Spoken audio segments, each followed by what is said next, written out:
Assalamualaikum, kembali lagi di SCK by Shoki YouTube channelnya ya. Dan sebelum memulai video ini ingin mengucapkan turut berduka cita atas musibah yang terjadi awal Oktober ya. Seperti yang kemarin itu tentang tragedi bola kan di Kanjuruhan, sama juga ya baru-baru ini musibah banjir kan di sekolah itu runtuh temboknya. Ya semoga korban yang mengalami saat meninggal ataupun juga dari pihak keluarganya kan ini ya bisa tabah sabar ya, semoga juga ini bisa husnul khotimah juga ya, amin ya rabbal alamin. Dan ini kita back to topik aja.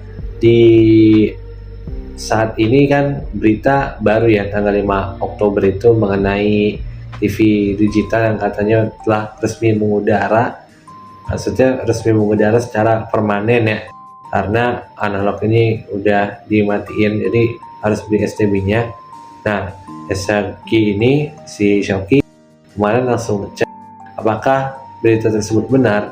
Jadi pada tanggal 5 Oktober itu hari Rabu ya, ngecek pagi-pagi ternyata di TV itu masih ada ya, jadi ya nggak semuanya dimatiin. Ini daerah Jakarta Selatan Pasar Minggu, namun mungkin kawan-kawan yang mau nontonnya juga di daerah lain, apakah TV-nya juga ada tuh channel digitalnya dan analog dimatiin, bisa langsung di komen aja. Nah kemarin tanggal 4 Oktober lagi cari-cari ya cara-cara TV, tapi sayangnya sih ini pakai antena indoor yang menyebabkan itu gak bisa tayangnya secara luas ya, jadi ya kualitasnya tinggi dan akhirnya banyak yang acak-acakan dan juga bersemut. Nah istilah kayak orang-orang dulu lah, kayak TV-nya banyak semutnya gitu. Mungkin kalau pakai antena outdoor bisa lebih bagus sih, cuman ya ada sisi baiknya. Kenapa di Jabodetabek sendiri itu analog switch off atau beralih ke TV digital lebih cepat? Karena ya artinya sih harusnya tuh ini ya peralihan buat ini acara itu semakin meningkat secara kualitas bukan secara kuantitas ya, karena kita tahu sendiri kan kalau emang tampilan itu berubah bagus, jadi aspek rasionya itu melebar, widescreen 16:9, namun itu nggak setara dengan beberapa kualitas kamera, entah itu pada saat acara bola dan juga pada saat ini ya, kalau yang sering nonton film lokal ataupun juga sinetron apalagi tuh ya cara pengambilannya pun nggak terlalu bagus banget ya. Jadi ya ini ya kelihatan buat efek-efek, apalagi kalau dia pakai ini ya banyak sekali ini visual efek gitu. Itu sih sebenarnya masih agak kurang gitu ya, jadi ya harusnya sih ada peningkatan juga ya di storytelling ataupun juga cerita dari si sinetron ini ya, dan semua acara-acara TV lebih bagus lagi. Nah selanjutnya Shoki juga akan membahas benar nggak nih kalau misalnya TV digital di Jakarta itu mati, harusnya nih ya itu beberapa tower BTS, ingat ya tower BTS ini bukan boyband ataupun BTS buku tahun sekolah, tapi dia adalah sinyal pemancar buat nampilin televisi. Karena semuanya udah diambil sama digital, yang beberapa yang analog kan nggak mungkin dipakai lagi, harusnya itu udah bisa jadi sinyal internet atau operator gitu. Bahkan ini kan spektrumnya lebih gede kan, bisa jadi 5G harusnya ya.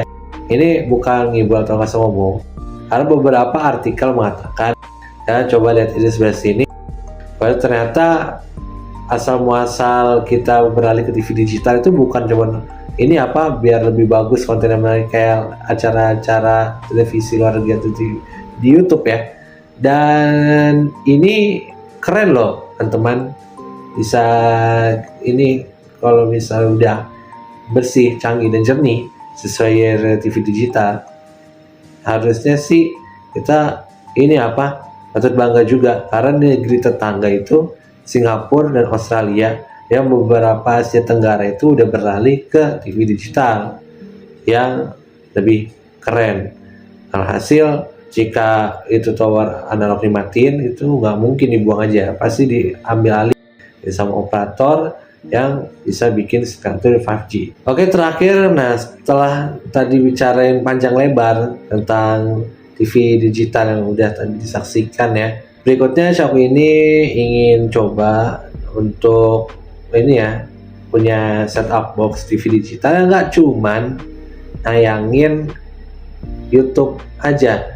Karena beberapa TV digital itu yang versi sebelumnya kan pernah coba, dia itu cuma bisa multimedia, pakai flash disk, pakai hard disk, dan ngerekam ya. Yang generasi terbaru sekarang itu bisa sampai ada IPTV. Apa tuh IPTV? Jadi kalau kalian punya IPTV ini, kalian bisa lihat layar ini itu buat nampilin ini ya, televisi yang lokal dan internasional gitu, namun harus menggunakan fitur WiFi internet. Nah, STB yang baru ini dia wajibkan pakai dongle ya untuk menangkap sinyal internet WiFi tersebut. Jadi fiturnya itu bisa berlimpah, nggak cuma multimedia doang, bahkan dia bisa pakai internet yang aksesnya itu nonton YouTube. Tadi seperti bilang kan YouTube, ada YouTube Kids juga, ada TikTok, itu gak ngerti juga sih bisa sampai TikTok kayak gitu gimana caranya. Terus juga ada WeTV, ada video, keren banget kan ya kalau udah kayak gitu, ada video WeTV, YouTube, IPTV. Dan gak lupa juga yang versi mahalnya itu ada alat yang dimana fiturnya itu bisa nampilin ke HP buat nonton TV, gak perlu lagi pakai internet. Jadi dia hanya download aplikasinya, dia akan nge-remote dari STB-nya ke HP kita, begitu. Seharusnya sih STB terbaru ini bisa kita saksikan ya dengan alat antena digital ya, outdoor atau indoor, asalkan daerah Anda ada gitu ya sinyal. Kan bisa cek, ada aplikasinya nih ya, nih aplikasinya, kalau ada dan bagus di daerah ini, teman-teman bisa langsung cek aja gitu ya, dan TV pakai STB dan akses itu. Nah, perlu diingat ada dua STB. Pertama, STB itu ada yang khusus TV digital sama yang Android, jangan sampai ketukar, karena TV digital tuh hanya nambahin antena dan dia nggak perlu kuota internet ataupun berlangganan. Sedangkan IPTV ya, ini STB-nya itu Android ya. Kalau Android itu dia harus pakai kuota internet atau berlangganan WiFi. Jadi kalau nggak ada WiFi ini nggak bisa, kecuali yang ini. Nah, ini opsional. Ada juga yang dua-duanya, so kecampur tuh. Jadi dia sistemnya kayak smart TV, tapi set-top box bisa digital, dan juga ada set-top box yang bisa TV digital tapi Android. Ya kawan-kawan bisa langsung cek aja di marketplace, banyak, tapi rekomendasi paling sering tuh banyak pakai Matrix ya. Ada juga merek ya ini ya, Polytron, terus juga merek yang disaranin Kominfo tuh. Nih bisa dilihat aja list-listnya di sini. Nah, biar nggak salah beli. Gitu aja sih video ini yang disampaikan ya. Jadi sampai jumpa di konten berikutnya buat ngejelasin review STB ini sama perbandingan bedanya yang versi Android maupun digital, biar kawan-kawan tuh gak keliru ya. Sekian dan sampai jumpa di YouTube berikutnya. Seki Bashoki. Assalamualaikum dan yuk, akhirnya sampai sini ya videonya. Bye.